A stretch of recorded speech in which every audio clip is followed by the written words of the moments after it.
Yo, what is going on, everybody?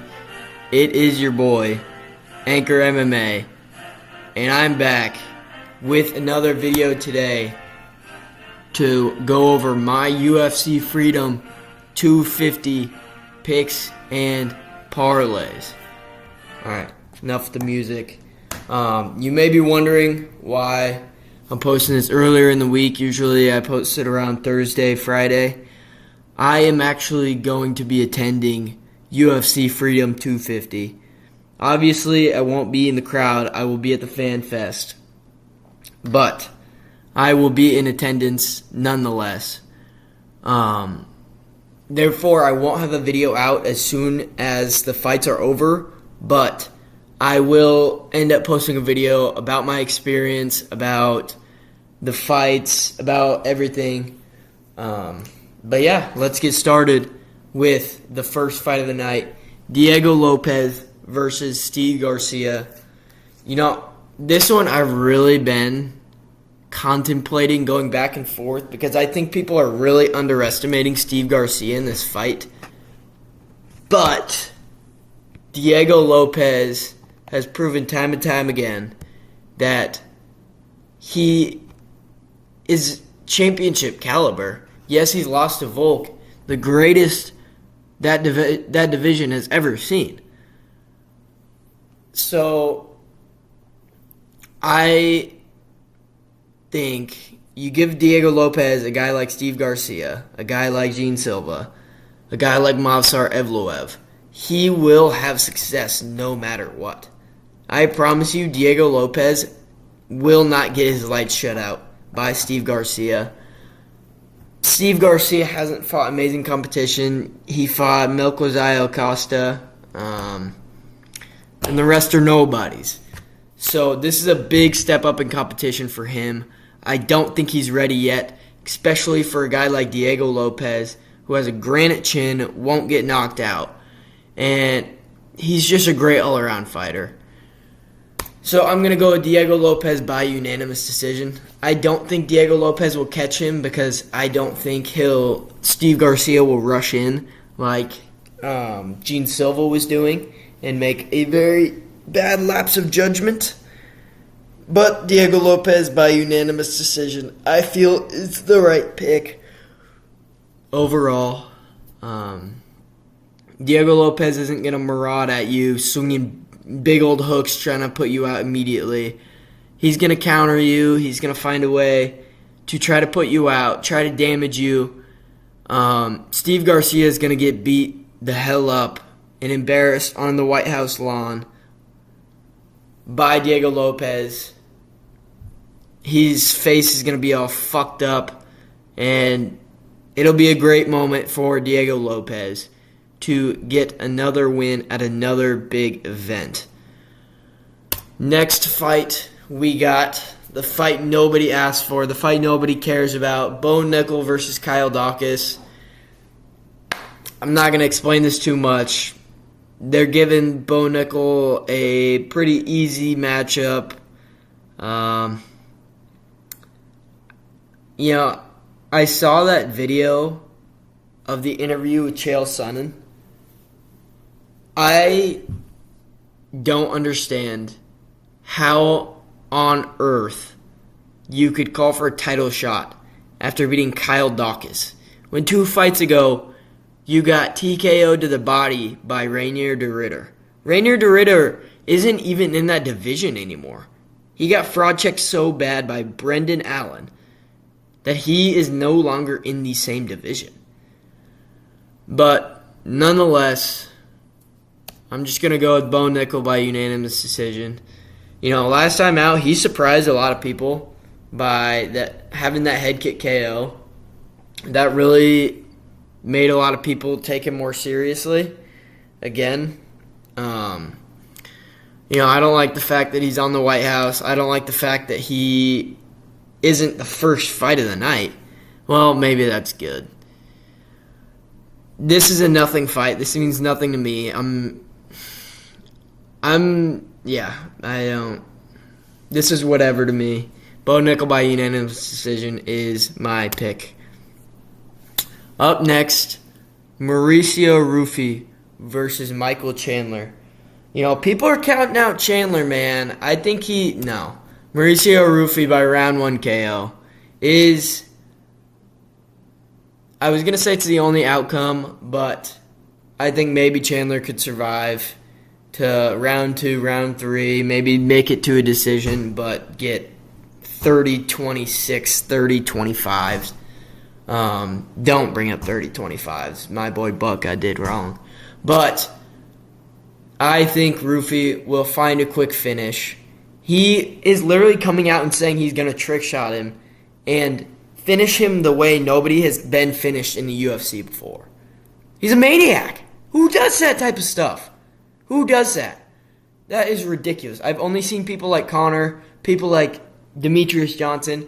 Only those types of people do that and are that confident. That is freakish. But Michael Chandler could maybe fluke this because Rufy has been fluked before. Yes, it was by Benoit Saint-Denis. He's a better fighter than Chandler, obviously.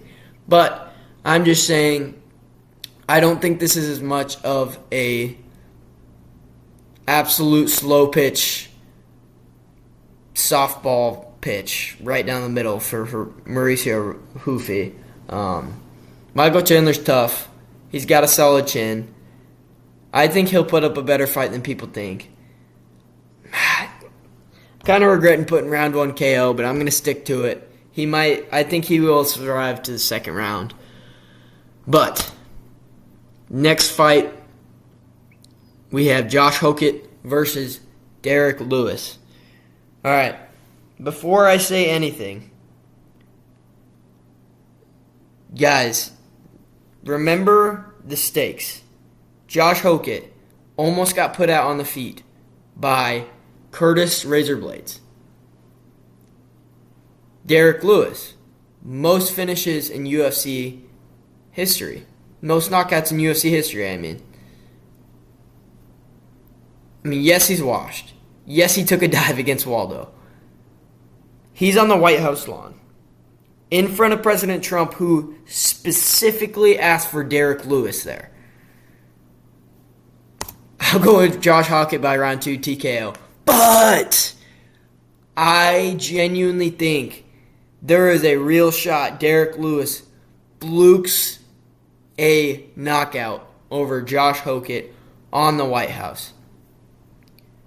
If Derek Lewis wins, if Michael Chandler wins, if Justin Gaethje wins, those moments will be one of the greatest moments in UFC history already, because it's an American, totally counted out, big-time underdog, and they fluke a win on the White House lawn in front of the president, in front of all these government leaders, in front of all these celebrities, in front of everyone. This may be the biggest card of all time, and I think Derek Lewis can fluke an overhand. He fluked Talison Teixeira.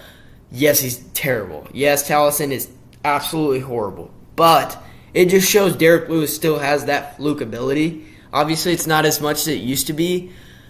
But, man, Josh Hokett versus Curtis Blades, to me, that just looked like two pillow-fisted guys. It wasn't as much as, they have granite chins. I really don't think that Curtis Blades' chin is that good at all. He's been put out cold multiple times. I think Derek Lewis could easily find a fluke finish, but I'm going to go with Josh Hokett by round 2 TKO over Derek Lewis. Next fight of the night, Sugar Sean O'Malley versus Amin Zahabi. Another one of those head scratchers. I don't know why this fight is made. But, nonetheless, Sean O'Malley, round 2, TKO. He is going to have such a clean performance that people are going to be calling for a title shot. He is going to show levels on Amin Zahabi, because Amin Zahabi is not as good as people are even giving him credit for. This is a slow pitch softball down the middle for Sean O'Malley. This is the UFC telling him, hey, we're going to put you on the biggest stage, give you an opponent that you should finish to get your hype up, to get us to promote you, to maybe put you in a third title shot.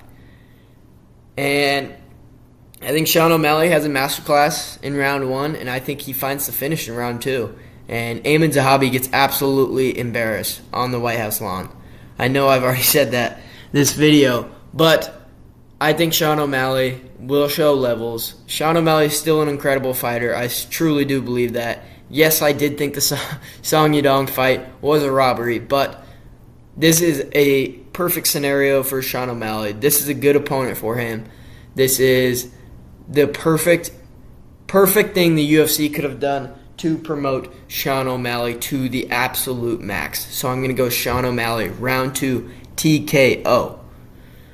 Co-main event, Alex Poatan Pereira takes on Cyril Gane. This is almost, the odds are almost exactly even for this fight. This is almost a pick-em fight. Cyril Gane had an incredible 2 minutes against Tom Aspinall. Maybe it was more than that. It probably was. But it wasn't even a full round, and he wasn't winning by a lot. People just remember Tom Aspinall's nose being bloodied and eye poke. Oh, Cyril Gane might have had him there. No. Tom Aspinall, I promise you, Cyril Gane would not have seen the third round. And in this one, Cyril Gane will not see a 5th round, as Alex Pereira is going to put Cyril Gane's lights out in round 4. This will be electric. I think this will be the moment of the night, because I think Gane will do well. He might win a round. He might win 2 rounds. He might win all 3 rounds leading up to the 4th round. But I think Alex Pereira will catch him, will find the finish, and he will be a 3-division champ. Yes, he's an interim, but a 3-division champ nonetheless. And the Tom Aspinall fight will be next for him. And I think if he beats Tom Aspinall, he's the GOAT of the sport. But Cyril Gane is a great fighter, will put up a really good fight against Alex Pereira. I think this fight is close, don't get me wrong. But I think Alex Pereira puts Cyril Gane's lights out and ends his infinite title shot glitch. Cinema. Alex Pereira gets the red, white, and blue belt around his waist. Entire city of D.C. chanting Shama. Absolute cinema. Gotta love it. The main event. Ilia Topuria versus Justin Rufus Gaethje. Justin Gaethje has the chance to have the greatest sports moment of all time. Let me lay out the scene for you guys. It's 11 o'clock at night. It's dark. Crowd's going ballistic. Rain starts pouring. No thunderstorms. Rain starts pouring. Right when they're getting announced. You know, Ilia Topuria, he seems fine on the outside.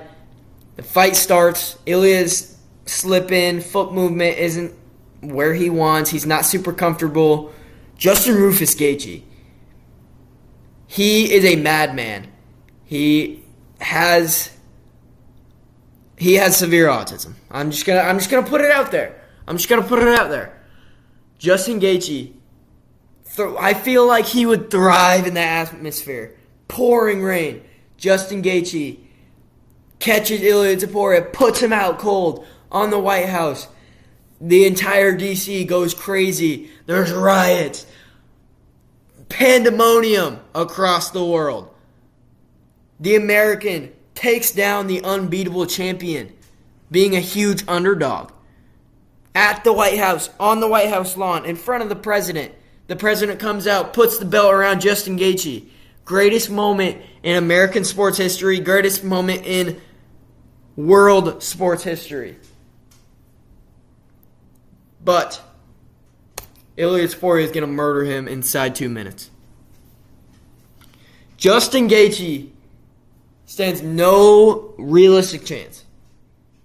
You know, I've seen things out there, people asking, is there a better chance of Justin Gaethje winning on the White House lawn against Ilia Topuria, or is there a better chance that Jesus comes back? This will not leave the first round. I would be absolutely and utterly shocked if this left the first round. Ilia Topuria is going to murder Justin Gaethje because Justin Gaethje is not going to fight smart. He's going to go out there and try to fluke a big shot, which I think is honestly the right call. Fluke a head kick is his only chance. But Ilia Topuria is murdering him inside 2 minutes, putting his lights out, and it'll be a big moment. Now, on to the parlay section. Parlay 1. Alex Pereira minus 113 to beat Cyril Gane. Diego Lopez minus 164 to beat Steve Garcia. And Bo Nickel minus 371 to beat Kyle Dawkins. Sorry, I got the hiccups. These are all the closest betting. These are all the fights with the closest betting lines. And honestly, I think Alex Pereira might be the riskiest one, but I think all three of these guys are clearly, in my opinion, going to win. Gosh, somebody jumped through the screen and scared me, so I stopped hiccuping. Yeah, these are all the closest lines. I think these are all clear hitters right here.